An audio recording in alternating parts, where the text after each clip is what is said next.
Hi there, this is Dr. Evan Osar with the Institute for Integrative Health and Fitness Education. Welcome to this edition of Integrative Movement Insider. And today is day 3 of our Integrative Movement Specialist Certification course where we're covering the ankle and foot. And in part 1 of this 3-part series of Integrative Movement Insider, so welcome back if you join us for part 1, and welcome if you're just joining us for part 2.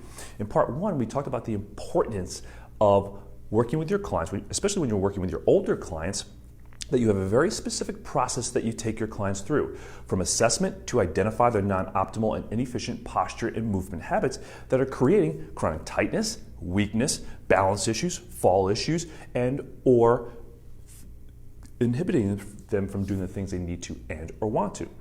Because your assessments then direct you in what you do in the second phase of the integrative movement system, and that's the address phase, the corrective exercises that you use to help your clients create more optimal and efficient posture and movement habits. And we use the principles of the integrative movement system, the ABCs: alignment, breathing, and control. So we discussed the importance of having the process: assessment, assess, address, and then progress. In the part 3 of the series, we're going to show you how to progress your client, how to take your client from the information I share with you today and progress them into the functional movement patterns to improve the foot and the lower extremity, as well as improve your balance, especially for your older clients. Now, the importance of your assessment, again, is to identify those non-optimal habits. So I'm going to step back just a little bit.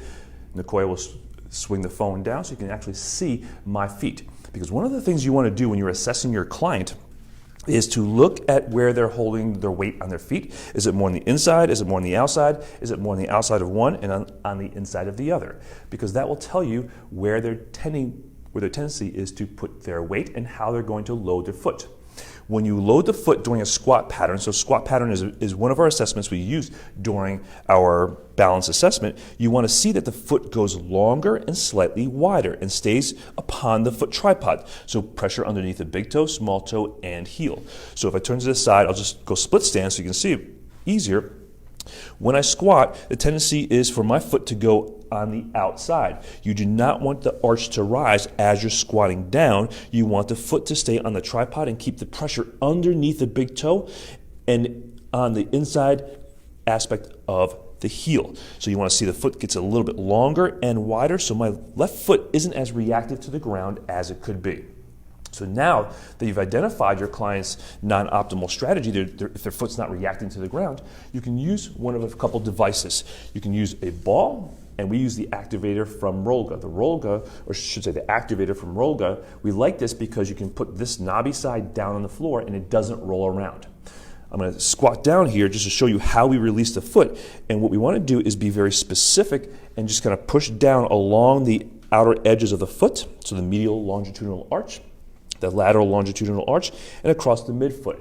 And we don't just roll like this, and this is why we don't use a ball a lot, because people just do this and they think they're doing something, but they're actually not doing a whole lot. So we want to put the activator down or the ball down, put the pressure down, and hold that pressure. Maintain that pressure, and I'm going to do it a little bit faster than I would do in actuality, but then push down here, and then push down right behind the big toe. You never want to push down over or under the big toe because you have the 2 little sesamoid bones. You're going to do the same thing on the outside arch of the foot. Same thing. Push down, hold, push down, hold through the midfoot, push down through the outside arch of the foot, and then also push down across the metatarsal heads where the metatarsals attach into the toes or the phalanges. So that way it will start to wake up the muscles and the proprioceptors of the foot, but it'll also help the foot become more mobile and adaptable to the ground. So very effective strategy for activating and releasing through the foot. So release and activate, so that helps the foot become more pliable to and adaptable to the ground. So now, even with that little bit of work, I can get more pressure through the tripod and that inside aspect of my foot, underneath the big toe and the heel. So we're going to do a small squat pattern now. I maintain my foot tripod, and now I'm going to do a small squat to now allow my foot to adapt to the ground and elongate and widen. And that's the importance of not always doing short foot with your clients, because clients that have a high arch and stiff foot like myself, I need to allow my foot to adapt to the ground to go longer and wider. And especially your older clients where they have claw toes, hammer toes, they need more ability to get their foot longer and wider and on that foot tripod. So that's why that activation strategy works so well. So as a squat, allow your foot to go longer and wider, remaining on the foot tripod, and then come up and keep that foot tripod. So you squat down, load that foot, allow the foot to go wider and longer, and then come back up, maintaining the foot tripod position.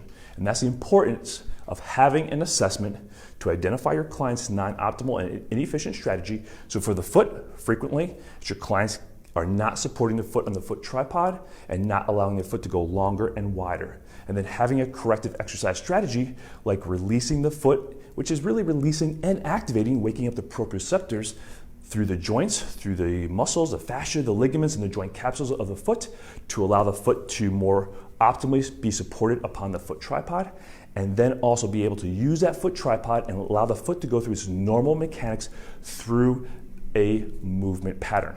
So on Friday, I'll come back and demonstrate how then do you take this information and then plug it into a balanced progression. So how do you take this more optimal foot tripod position and support upon big toe, small toe, heel, and then take it through your functional movement patterns so that you can help your clients improve their balance, their stability, as well as their posture, balance, and walking. If you're looking for more information, this process, the Integrative Movement System process, assess, address, and progress, we teach this as part of our Integrative Movement Specialist certification, which we're doing this week in our office. We also teach it as part of the Integrative Corrective Exercise Instructor Certification Program, the 3-day introduction course to the Integrative Movement System, where we teach you the Integrative Movement System, how to assess your clients, the most effective assessments, how to choose the most effective and carry out the most effective corrective exercises, and how to integrate this into the functional movement patterns that your clients need to do to safely and effectively accomplish their health and fitness goals. So click on the link either below and or above this video to learn more about the Integrative Corrective Exercise Instructor Program.